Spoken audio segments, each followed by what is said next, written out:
Well, welcome back. Our next guest grew up in Franklin, but now lives in Texas. She's been through cancer twice and blogged about it to help keep her family at ease. That blog eventually turned into a book titled 99 Problems, But a Baby Ain't One, a memoir about cancer, adoption, and my love for Jay-Z. We're happy again to welcome Megan Silianoff back to the Morning Blend. Thanks for being here. Thanks for having me. Yeah, back home, I should say, right? Yes, back with my fellow cheeseheads. So exciting. This book, okay, 99 Problems, a Baby Ain't One. You started this Caring Bridge blog. Right. You're 31. You've gone through cancer twice.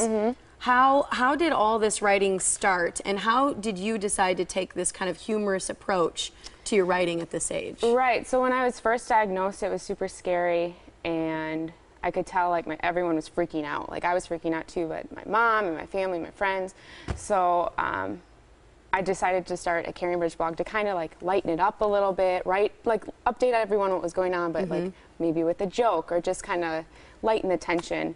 So I started this blog, and I kind of thought in the back of my head, like maybe one day I'll make a book out of this, but at the time there wasn't really enough material. Well, how does a blog become a book eventually? I don't know. I think it's different for everyone. I actually have a blog called Greetings from Texas that really has nothing to do with cancer or adoption. It's just kind of like a lifestyle blog, and that's where I sell my book off of. But I think it's kind of different for everyone. There's definitely some synergy between the two. Just from hearing you, talk, I mean, you're very comfortable and casual about talking about the fact that you had cancer. Yeah. Are you cancer-free or in remission at this point? Yes, I am. You are. And what kind of cancer did you fight? I had ovarian cancer. Ovarian cancer. Yes. And that's one of the silent cancers.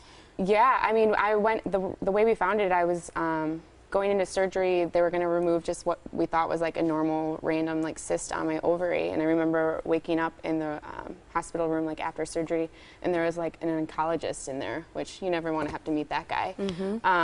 So it was very surprising. But yeah, I mean, I was still me. I was,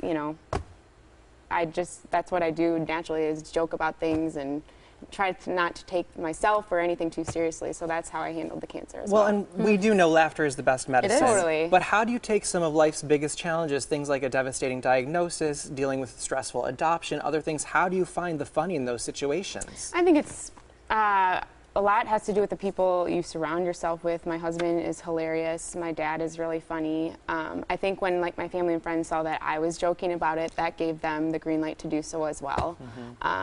So I think that has a lot to do with it, yeah. I love that, because so many people are uncomfortable. When someone they love is going through something difficult, you don't know what to say, you want to say the right things, and so you just being able to kind of turn that around for people probably allowed you to have the kind of support you needed too. Totally, yeah. In return. That's how I wanted to deal with it, and I think everyone, from setting the tone with this kind of like lightening it blog, I think kind of gave everyone like, this is how we're going to go about this. You've adopted. Yeah. Tell us about that. It's crazy. Like we were in the process probably like waiting for about a year and a half, 2 years, but the adoption went like full circle. Oh, look at her. Oh, yeah. Is that her over there too? Yeah, she's in studio over there. Oh, yeah. I feel like we should bring her over. Oh, she's upstairs napping now. She is beautiful. Thanks. Macy Carter. Macy Carter. How'd you come up with the name? Have you seen the movie Uncle Buck? He probably has. Yes. Oh, yeah, yeah. So the little girl in that movie was, well, we thought her name was Macy. I guess in the movie it was really Maisie. But so that was her first name.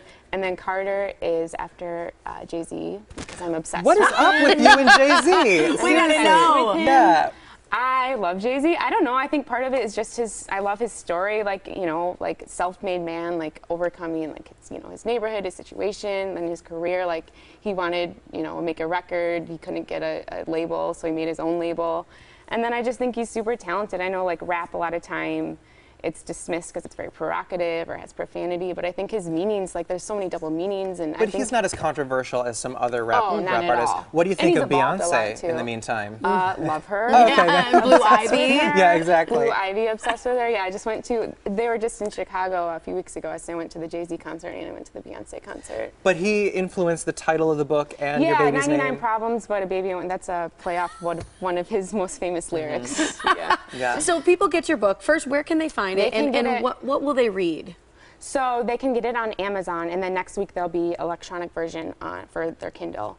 And And what was your second question about my blog? Yeah, or what will they read in there? Is it so a start to finish story? It's a start to finish story about like my diagnosis, so my cancer, all the way through the adoption of adopting my daughter, which went full circle in 5 days. Oh, bring that pumpkin over. Yes, Oh my goodness, look at this her. headband. Say hi. Oh, so beautiful. How did it happen in 5 days? We got a phone call. There was a mom that had picked us. We met her 2 days later, and 2 days after that, we were in the delivery room, like watching her be born. Wow. Yeah, it was crazy. And how old is she now? How old are you? She's almost 11 months old. Happy baby. Adorable, bouncy, Oh, bouncy, so bouncy, happy. Oh my gosh, you are beautiful. You still blog, so people can follow your blog, because clearly, even though you have a book about your story is not finished. Right, and my blog is more just like, you know, I love fashion, so sometimes I do outfit posts, just kind of whatever we have going on in our daily life. But my blog is called Greetings from Texas, and it's greetingsfromtx.com. So cute. So happy she's clapping for you because you did a good job. Yay! Greetings from TX is your blog. People can Yes. follow you, get your book on Amazon, Yes. next week on Kindle. Yes. And Macy is beautiful. Macy Thanks for is being beautiful. here. Thank you so much for having me. Yeah. Do you want to read the next tease?